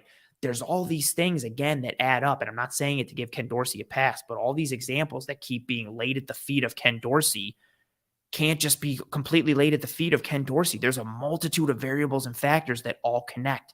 It's a huge, huge, huge piece. But again, I understand the frustration and the cause for that concern. And again, the questions for him, because I do think Ken Dorsey has to get better. I just think so many things are getting laid at his feet for blame, and I don't think it's as easy as that. I think he's kind of the low-hanging fruit for, oh, something went wrong. It's Ken Dorsey. Oh, taxes went up. Ken Dorsey. Like, oh, it's raining. Ken Dorsey. Like it. I don't buy that. But I do think he needs to get better schematically, especially in the red zone as he progressed throughout the year and giving Josh Allen more easy buttons. That also ties in to this next piece, though, with who or what is that secondary pitch. The Bills' primary mode of attack, it's going to be the pass. And then if we, tried to niche it down even more, so that passing attack is their fastball, then we know the fastball within the fastball is Josh Allen to Stephon Diggs if we want to get granular. But as we've discussed on the show last year, this offseason, having a fastball isn't enough. Even if your fastball is really, really, really good, even if your fastball is an amazing pitch, it's not enough. You need a secondary pitch, and ideally a third and a fourth pitch as well. So I'm interested to see, who or what that secondary pitch is. And I think that's a question facing this offense. And it could be a multitude of things. It could be a player. It could be formational. It could be personnel based. Is maybe the fastball is tied to their 12 personnel package. And so maybe the secondary pitch is 21 personnel, or maybe the secondary pitch is the play action you built off of those looks and those heavy personnel looks. Maybe the secondary pitch is an individual player. Maybe it's Gabe Davis. Maybe it's Dawson Knox. Maybe it's Dalton Kincaid. Maybe it's someone or something tied to the pass, or maybe it's the other pivot in the offense. Maybe it's the run game. And then if you're looking at the run game, is it the Josh Allen run game? Is it the non-Josh Allen run game? Is it James Cook? Is it, power offense and, duo and downhill runs and inside zone and all these pieces? Like, who or what is that secondary pitch? This is funny from RJ, but Ken Dorsey caused the rate, and I like where your head is at. Who or what is that secondary pitch for the offense? What is the pivot? What is the nice kind of release valve for the offense that isn't just, all right, Allen's dropping back to pass and he's going to make a play with his arm or he's going to make a play with his legs? Like, who or what is that secondary pitch? And again, it could be an individual player, the secondary pitch or the secondary option, it could be Gabe Davis. It could be Dawson Knox. It could be Dalton Kincaid. It could be formational. It could be also, it could be tempo. It could be no huddle. It could be mixing that up. It could be full spread offense. This is a fantastic comment. Joe says, I just got killed in Zelda. I blame Ken Dorsey. Also, that ties into blaming Ken Dorsey for the rain. If we're going with the new Zelda game and we're, Tears of the Kingdom, tears, rain, water. I like how we just connected all that. I appreciate everybody in the chat. Well done. I'm excited to play Tears of the Kingdom. I can't get sidetracked with that right now, but I like where your head's at, Joe. Very well done. Yes, it's still a thing. Sarah says Zelda's still a thing. Dorsey's fault. Absolutely. You die in Zelda. Link falls off a cliff, dies. Ken Dorsey's fault. Very fair. So who or what is that secondary pitch? I think is a question for this offense. And again, it could be personnel based. It could be formational. It could be alignment based. It could be an individual player. It could be a personnel package. It could be the run game in a variety of ways. I think. Or it could be, again, maybe the fastball is more underneath and short intermediate passes, more quick game. Maybe the secondary pitch is deep shots and pushing the ball vertically. Or maybe the primary mode of attack and the fastball is more vertical shots. Maybe that secondary pitch is quick game. Maybe the screen game finally develops, which Josh Allen has never been good at his entire career, which we talked about on last week's episode. So maybe it's that piece. I think it'll be interesting to see because you need that secondary pitch. You need that third pitch. But at the very least, you need to have the 1-2. If you've got a really good fastball, you need a curveball. You need something off speed.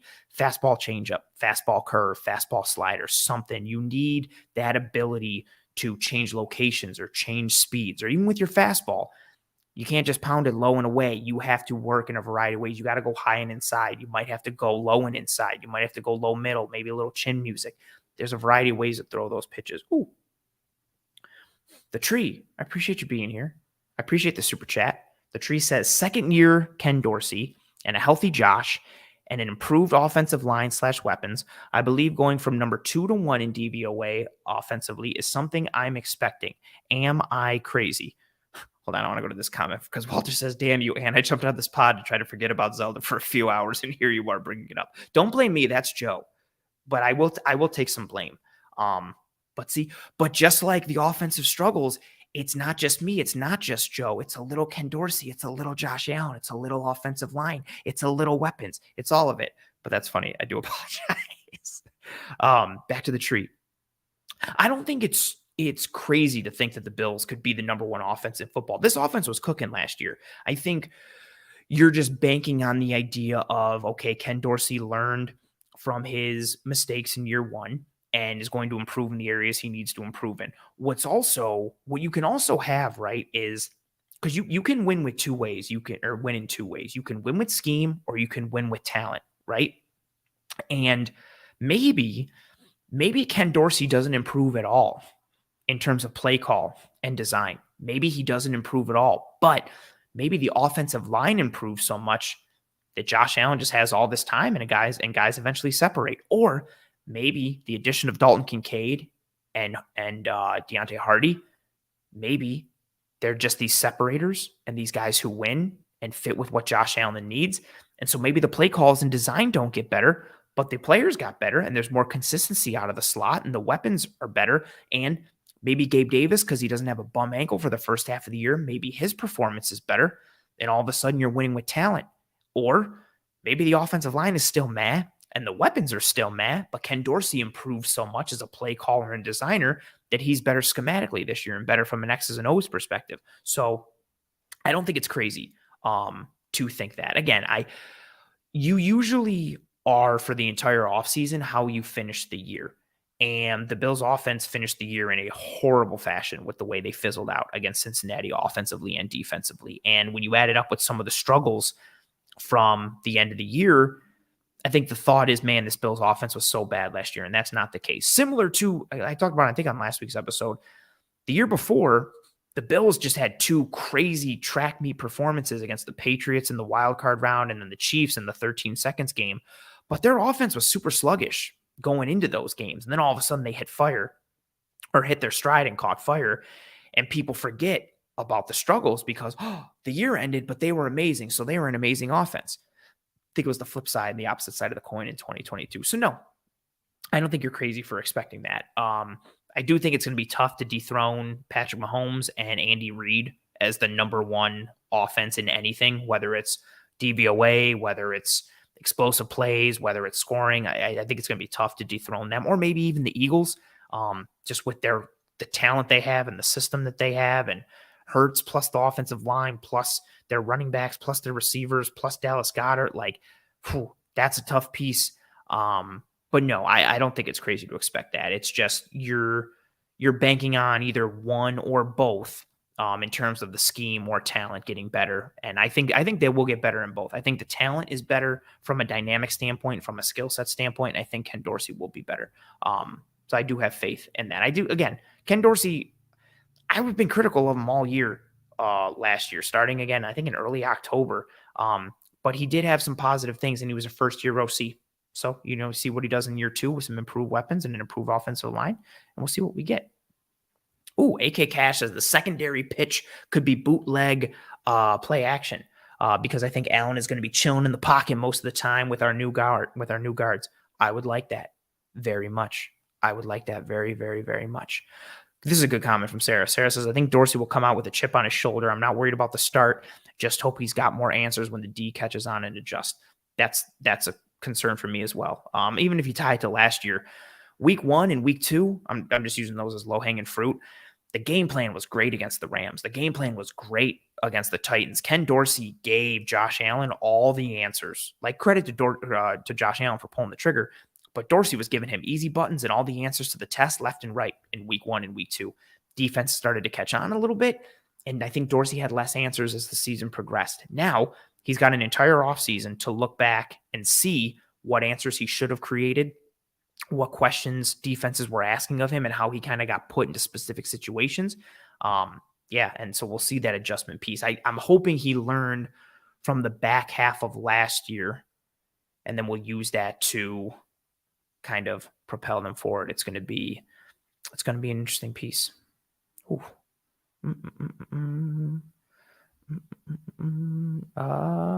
Oh yeah, and I see the comments going on in the chat there as well. Yeah, Josh Allen he's not good at screens. We talked about it a bit last week. I think when you have a running quarterback, defensive lines aren't really just selling out to rush the passer to the point where they rush forward and then you just drop it in behind him and it's a screen piece. I think so that's working against the offense because all eyes are on Josh Allen and you're not getting guys selling out to come attack him and make a beeline for him in the pocket at the end of his drop.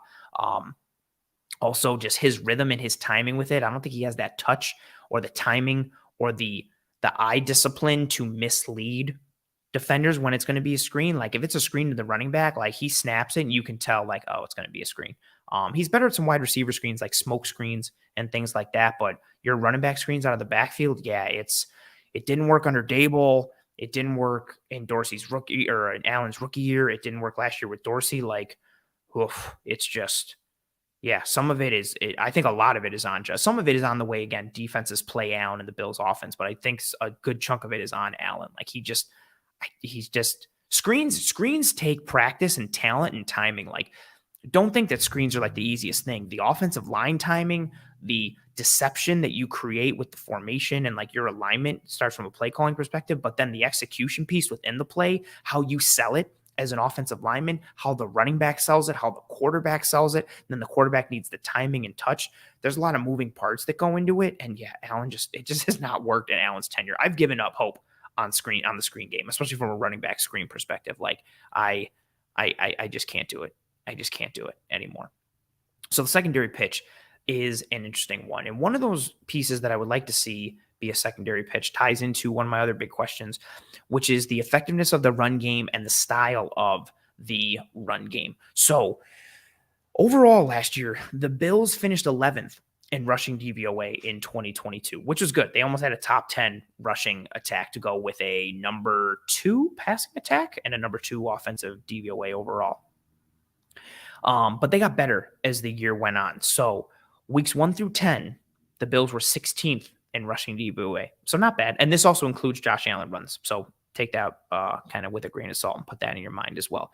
So weeks 1 through 10, the Bills rushing attack was 16th in DVOA. Weeks 11 through 18, they were 6th in rushing DVOA.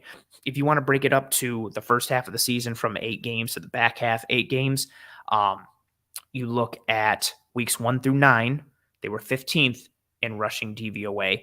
They were also 7th in EPA per attempt in these weeks from a rushing standpoint. But if you're just counting running backs, they were 27th in EPA per attempt in the first half of the season, weeks 1 through 9. The back half of the season, weeks 10 through 18, the Bills were 11th in EPA per attempt in those weeks, but they were 8th in EPA per attempt for just running backs. So weeks 1 through 9, 27th in EPA per attempt out of 32 NFL teams. Weeks 1 through 9, they were 27th in EPA per attempt for running backs. Weeks 10 through 18, they jumped up to 8th in EPA per attempt for running backs.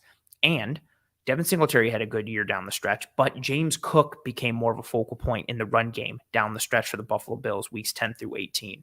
And that's a piece I want to talk about here. So James Cook, amongst the 57 players total, this includes non-running backs, amongst the 57 players that had at least 40 carries weeks 10 through 18, James Cook was 9th in EPA per attempt in weeks 10 through 18. Also a fun fact, Josh Allen was 12th in EPA per attempt in weeks 10 through 18, and Devin Singletary was 25th. So pretty good. But if you're looking at just running backs, okay, so knock it down, eliminate your non-running backs. I think it was 6 quarterbacks. So you got 51 running backs who had at least 40 carries weeks 10 through 18. Of those 51 running backs who had at least 40 carries weeks 10 through 18, James Cook was 6th in EPA total. He was 3rd in yards per attempt. He was 9th in first down percentage. I'm sorry, he was 6th in EPA per attempt. So 6th in EPA per attempt, 3rd in yards per attempt, 9th in first down percentage. Devin Singletary was also good down the stretch. He was 20th in EPA per attempt, 12th in yards per attempt, 3rd in first down percentage. The Bills' non-Josh Allen run game started to gain more traction as the season went on as a whole, and James Cook in particular. We talked about this a bit last week, touched on it a bit last week. James Cook looks to be the RB1, so who is the RB2? And how much of a timeshare is there between Cook and whoever the RB2 is? Do we see an RB3 get utilized at all? Is it Cook and Harris and Murray? Is it Cook and either Harris or Murray and Hines? Is Hines the number 2? Is it a 1-2 combo? Is it a 1-2-3? What do the snaps get how do the snaps get divvied up? We talked about this last week. But I continue to talk about this, and this ties into a bit into the secondary pitch piece that we had in our previous segment.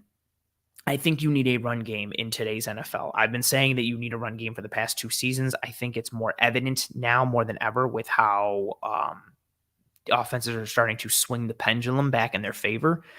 Even though NFL offenses are fueled by the pass and driven by the pass, and it's a passing league, teams need to be able to run the ball. It keeps defenses honest in general, but more importantly, in today's NFL, where defenses started to employ those 2 high coverage structures and shells, if you can run the ball successfully, you can pull teams from those 2 high coverage shells and structures and also take advantage of light boxes and nickel defenses, especially when you mix it with certain personnel packages like, 12 personnel, like the Bills might do with Dalton Kincaid and Dawson Knox in 2023. Who knows? The run game is also a nice breather opportunity for Josh Allen. Literally, just let him snap the ball and hand it off. More of a relaxing rep. You're not taxing him mentally. You're not taxing him physically. You are lightening the load on him from a physicality and a mentality standpoint, even if it's just for 1 rep or 2 reps. But it's such a nice pivot.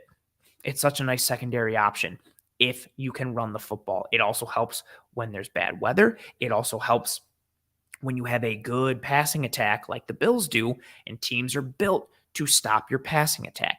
Teams are going to be concerned about Stephon Diggs. Teams are going to be concerned about Dalton Kincaid and Gabe Davis and Josh Allen and what he can do with his arm. So if you've got that pivot in the run game, it's very exciting. James Cook had a very strong end of the year down the stretch, especially in those mid-zone runs. But he was almost 50-50 in terms of gap versus zone runs. So he's got some scheme versatility to him. I think the scheme will largely be determined by whoever starts at right guard. I do think if Torrance wins, like I said last week, I think you start to see more downhill runs mixed in, more duo, more inside zone, more of those at you type of runs. And I think the goal line runs and red zone runs become easier. If you have Osiris Torrance at right guard and you're running Damian Harris or Latavius Murray behind him, just pound the rock, move the pile, grind out those tough yards, fall forward, and just punish teams physically, run right at them. I think how effective the run game is could really go a long way towards helping this offense. The run game in and of itself is kind of a schematic easy button because things just start to develop more. Again, especially teams aren't going to want to play you with too high coverage structures if you are gouging them in the run. Teams aren't going to want to give you a light box if you are gouging them in the run. And think too, because I know Bills fans are always going to think of the Chiefs. Think about when Mahomes got hurt against Jacksonville and Chad Henne went in. What did the Chiefs do? They ran the ball down the Jags' throat. What happened in the Super Bowl when Mahomes dinged up his ankle again and they came out in the second half? The Chiefs ran the ball down the Eagles' throat. The Bengals developed a running game as the season went on last year. The Buccaneers, a couple of years ago when they won the Super Bowl, had a very strong running game. The San Francisco 49ers have a very strong running game. I forget the numbers off the top of my head, but I know that the best offenses are led by the pass and are strong from a passing DVOA standpoint, but a lot of the best offenses usually have a rushing DVOA in the top 12 or the top 10. So you need that piece, especially for a team like the Buffalo Bills where you don't want everything on Josh Allen's shoulders, mentally and physically. Give him some easy buttons. It's so nice to just snap the ball and hand it off. And we could get to the read option piece. We could get to the RPO piece. So many things start to open up. QB power or those QB bash, those back away runs. There's so much you can do with misdirection and moving your offensive line and changing gaps. And then you have the 12 personnel piece. You can get into some more nub formations, put some wide receivers out to the field side, put the nub formation into the boundary.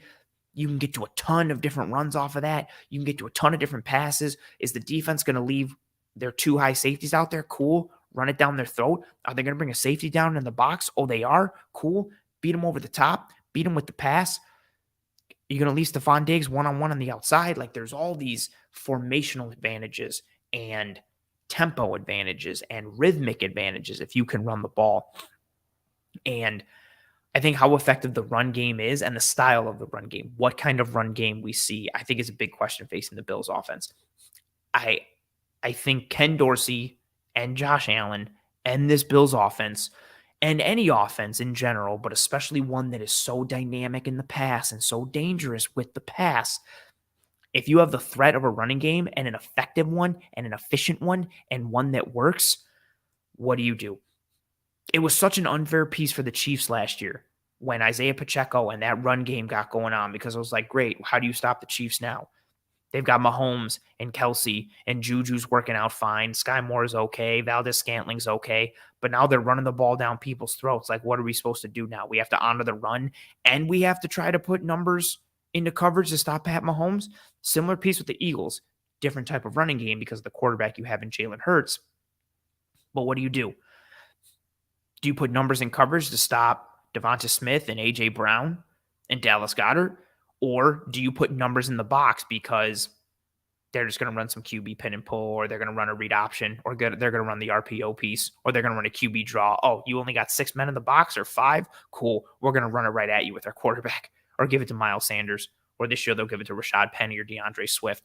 When you've got those offenses that can play rock, paper, scissors and throw rock, paper, and scissors, it's a beautiful thing. I'm going to continue to emphasize that point every single offseason until I see it come to fruition.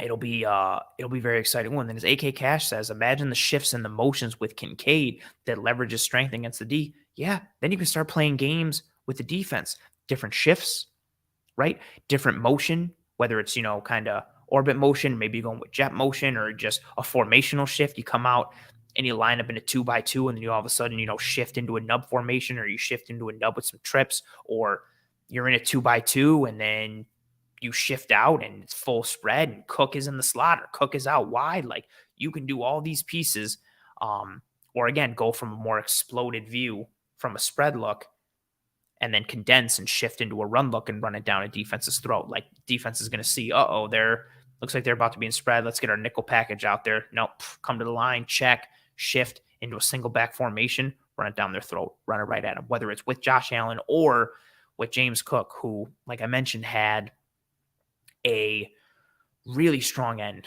to the year last year. RJ says here, I think a better offensive line also makes the overall offense more consistent. Agreed. KC had one of the best offensive lines in the league last year. Absolutely. I think that's a huge piece that gets left out in the Andy Reid, Mahomes, why can't Ken Dorsey be like that with Josh Allen discussion. The Chiefs offensive line on Wiley and Brown had their concerns. But on the interior, Joe Tooney, all-pro, fantastic. Creed Humphrey, all-pro. Trey Smith, I don't think was an all-pro, but is really, really, really good. You don't have any of that interior pressure. If your guys on the outside are a bit vulnerable, you can chip them. You can do some different things formationally or an alignment perspective, or, Mahomes can make those outside guys, those outside edge rushers miss if they're trying to get around the arc because he has that space on the interior. That's a huge piece. I think what the Chiefs' offensive line was and what it does in the grand scheme of things. And hopefully the Bills might be able to recreate some of that with Connor McGovern and Mitch Morse and Ryan Bates or Osiris Torrance. I would like Osiris Torrance to win the job, mainly because I want Ryan Bates as the super sub, because I think you're going to need it. No offensive line stays healthy for an entire season. It's just impossible to do so. So I would like to have Ryan Bates be that guy that, plug in at left guard, plug in at center, plug in at right guard, which could still work even if Bates wins the job. If Bates is starting right guard and McGovern goes down or is banged up, or Morse is banged up or goes down, slide Bates over, plug Torrance in. That'll be an interesting piece as well. It's going to be, as Andrew says, Hardy and orbit. You can do a lot of things with Deontay Hardy. The Bills have a more dynamic skill position group this year than they did last year. McKenzie was not the prince that people thought he would be, was not the prince that was promised. I tried to tell people, I'm not trying to dunk on anything or be like, look at me. But I said it was going to be a lot harder to replace Cole Beasley and replicate Cole Beasley's production and role than people thought it was. And I was like, no, McKenzie can do that easy. Jamison Crowder can do that easy. Crowder got banged up because he's had an injury history, which was a big concern of mine for Jamison Crowder going into the year last year. And even when he was healthy, it was kind of, but we don't really get a full sample size, so we'll see. But McKenzie didn't do the job. The tight end twos were not what Dalton Kincaid was. Gabe Davis was banged up. Like, there was just no consistency in the skill position group aside from Stephon Diggs. So we'll see. We'll see what they can be this year. But Hardy's a fun piece. They do have fun pieces. I like the addition of Hardy. I like the addition of Sherfield. I like Dalton Kincaid. I'm excited to see what Khalil Shakir can be in year 2. I'm excited to see what James Cook can be. They have a better skill group from a dynamic perspective. You have different skill sets, different sizes, different frames, different athletic profiles. I think how you put everything together, you have a better group this year than you did last year, which is good in and of itself in a vacuum, but I think it's also good for Ken Dorsey from a schematic perspective, being able to allow him to turn different dials up and down and play in different games. Or play different games with things and press different buttons. Oh, this is awesome. Thank you, Sarah. Sarah, being here, I appreciate you. And for the super chat, Sarah says, great show. Thanks. And then she says, everyone gets a thumbs up. Sarah, you were crushing it in the chat. You're always very active in the chat, and I appreciate the hell. Adia, I recognize your name every week and your cool Bills icon. That I like that. It's kind of like tie-dye a little bit, and then it's the dark blue on the light blue. Well done, Sarah. I appreciate you shouting out everyone in the chat and being here, and the super chat. Thank you very much for that. And I agree with you, Sarah. Sarah says, anyone else hoping that Quinnen Williams sits out? Absolutely. Or I hope he demands a trade to the Buffalo Bills. That would be absolutely fantastic. Aiden says, do you think things would have turned out different last season if we had retained Beasley? I felt like when we finally used him, his chemistry was off. When he came back, he was a street free agent. He was kind of out of the game, and then he came back to the Bills. And despite that, he was still the best slot option on this Bills team last year down the stretch. If he had been retained, I do think things would have been different because I think he would have been in football shape the entire season and he would have been more impactful down the stretch. And I think he would have had more consistency throughout the year. So yes, I do think things would have been different. Josh Allen trusts him. Not that Josh doesn't trust Gabe Davis, because he does. He said it explicitly, and you've seen it in moments, or that he doesn't trust Diggs or Knox or those guys. But it was different with Cole Beasley, and especially at a vital spot like the slot, how important the slot is to this offense and how good Cole Beasley was in it, and more importantly, how good he was with his rapport with Josh Allen. Yeah. I just think when he came at the end of the year, yeah, the chemistry wasn't there because he hadn't been practicing all year. Also, the offense was probably a little different than what he had with Dable. And then on top of all that, I just think it took him a little bit to get into game shape. Because even if you're working your ass off and grinding hard, it's different than playing actual NFL football and practicing on a regular basis and being in real football shape. Even if you're in tremendous like regular shape and you're really fit, it's a different beast and a different animal. So that's a piece. AK Cash says, Ant, has Hardy ever lined up in the backfield in his career to take like to take handoffs? I think so. I know he's taking the ball on like jet motion and he's gotten the ball on like screens and little swing passes from orbit. I feel like I've seen him line up in the back and take like a handoff from Taysom Hill or be in a read option piece. I think so. And if he hasn't, I think he has the skill set too, but I'm pretty sure he has. That's a good question. Aiden says, was it a contract issue with him? I forget why we didn't keep him. I think he didn't want to, I believe he didn't want to take a pay cut.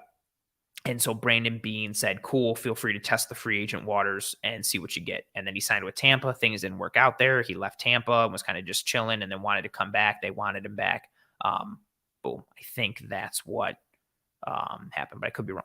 But yeah, I think he didn't want to take a pay cut. And so I think Beane and them were like, cool, go test the waters, which they are. The Bills are known for that. The Bills are known for, this is our price. We're not going above this. If you think you can do better, cool, go. And that's for retaining their own guys and for bringing in free agents. They're very much like, hey, this is what it is. If you can beat it somewhere else, cool, do your thing. God bless. And I think that's what happened with Beasley. I would have liked him to stay, but alas, he left. That's the way it is. Speaking of the way it is, we're going to wind down in this episode. I'm throwing up the banner, which says Toodles, folks. I want to thank everybody for riding with me live on this episode. Before anybody... Oh, let's stop here. Let me go have this comment. Or Thomas says... Oh, let me go back. Thomas says, Ant, on a scale of 1 to 10, my optimism for the season? Like for the Buffalo Bills or for something in particular? I'll let you type your answer into the chat as I continue to do... Oh, I got to stop. Because Morning Mayan, you're here pretty much every week. I appreciate you for being here consistently and for being here tonight and for the super chat. Thank you very much. Morning Mayan says, thanks for the show. Do you think we can win the Super Bowl this year? Absolutely. Would I pick the Bills to win the Super Bowl? I would never pick one individual team to win the Super Bowl. I would just always take the field. Like if the option is for me to pick one team to win or one of the other 31 teams, I'm just always going to pick one of the other 31 teams. But yes, the Bills are absolutely a Super Bowl contender. The Bills, the Chiefs, the Bengals, the Eagles, the 49ers. I like the Ravens. I think if the Ravens can stay healthy, they're a problem. But more on the lower end at this point. The Chargers can be in that conversation. I think the Browns might surprise some people. I think the Cowboys potentially could surprise some people. But if I had to go with like the real top tier contenders, the Bills are most definitely in that conversation. You got the Chiefs, you got the Bengals, you've got the Bills, the Niners, and the Eagles. So kind of similar to what we saw last year. But the Bills are most definitely in that Rolodex. The Bills are most definitely in that mix. Yeah, as Sarah says, you have the Lions. We'll see what they can be. I don't know how high their ceiling is with Jared Goff. We'll see how much not having Jamison Williams for the first 6 games impacts them and how much they truly upgraded their defense. But absolutely, the Bills can most definitely win the Super Bowl this year. The Bills could have won the Super Bowl last year. Things just didn't click for them. I do think... I want to see how the season progresses because I don't think they've matched up great with certain teams come playoff time, like the Bengals last year. I didn't think the Bills would beat the Bengals last year in the playoffs, and they did not. But I think they do have a better matchup this year. We'll see what Sean McDermott brings to the defense. I do think there are several questions And as Thomas says in the chat, yeah, I mean, the Jets are going to be a problem. The Miami's going to be a problem. I think the Jets are going to be way better than everybody's thinking. I know everybody wants to dunk on Aaron Rodgers because he's kind of a jerk and is out doing ayahuasca or whatever, psychedelics, and hanging out in holes and caves and all that stuff. But this is a team that missed the playoffs by like one game last year with horrible quarterback play. Even if Aaron Rodgers is just halfway decent and serviceable and the defense can stay around at the top 10, they're an easy playoff team. I think they're going to be a problem as well. But yeah, to answer your question, as I answered other questions as well, yeah, the Bills can absolutely win the Super Bowl this year. Absolutely, absolutely. Oh, and then Thomas's question, on a scale 1 to 10, my optimism for the season. It's tough because I'm always paranoid and I try to remain objective. I'm going to say about like a 7. Which is for me is really good. I'm gonna say like 7.5. Like I think the Chiefs are probably at an 8.5 or a 9. I think the Bengals are probably between a 7 and an 8, and probably 7 and an 8. I'm concerned about their safeties being gone. I'm gonna put the Bills, cautiously at about a 7.5 or an 8, but I think they could be at a 9. I think they're gonna be, again, I think they're in that conversation for one of the best teams in the league. I think they're in the conversation for being in that top tier Super Bowl caliber team. You got them, you got the Chiefs, you got the Bengals, you got the Niners, you got the Eagles. If the Chargers can stay healthy, who knows? If the Ravens can stay healthy, who knows? The AFC East is a dogfight. But I am optimistic for this season. We'll see. There's just a lot of pieces to connect. We'll see what happens with it. That was a good question. So now, got some good questions, and I got a super chat, and that took me away from the Toodles, folks. So now we're back to it. If you have not already, please, please, please, and thank you, drop a like on this video. Again, it goes a long way towards helping myself and the entire team to track and trend in front of more eyes and ears. Please, please, please, and thank you. If you are still here with me live, drop a like on this video before you go. If you are not watching live and you are watching later, post live, please drop a like now if you'd be so kind, if you have not already. If you are listening on one of the podcasting apps or platforms, that's cool too. That's very much appreciated. Please rate and review and subscribe to this guy's coverage.